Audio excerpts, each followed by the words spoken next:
மோமோஸ் சாப்பிட்ணுன்னு சொல்லிட்டு கிரேவிங்ஸாக இருந்துச்சு. சரி 1 வீக்கா நானும் பண்ணணும்னு பார்த்துட்டே இருந்தேன்.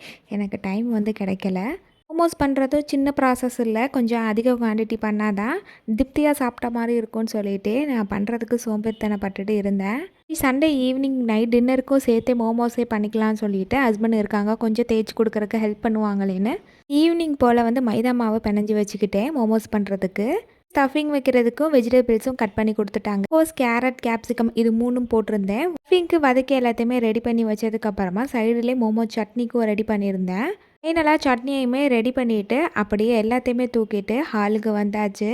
ஏன்னா குட்டி குட்டியாக தேய்ச்சி குள்ளே ஸ்டஃபிங் வச்சு மடித்து பண்ணுறதுக்கு ரொம்ப லேட் ஆகிடும். என்னால் நின்றுக்கிட்டே அவ்வளோ நேரம் பண்ண முடியாதுன்னு கீழே உட்காந்துக்கிட்டு எல்லா மோமோஸையுமே ரெடி பண்ணியாச்சு. அதுக்கப்புறமா இட்லி பானையில் தண்ணி ஊற்றி ஹீட் பண்ணிவிட்டு மேலே ஆயில் தடவிட்டு அதுக்கப்புறமா மோமோஸை வச்சு ஒரு 10 to 15 மினிட்ஸ்க்கு வந்து ஸ்டீம் பண்ணி எடுத்திருந்தேன். சூப்பராக வந்து மோமோஸ் ரெடி ஆயிடுச்சு. இந்த டைம் மோமோஸ்க்கு மெலிசா நல்லா ஷேஃபனாக வச்சு தேய்ச்சி கொடுத்தாங்க. அதனால மேலே உள்ள லேயர் ரொம்பவே சாஃப்டாக சூப்பராக இருந்தது.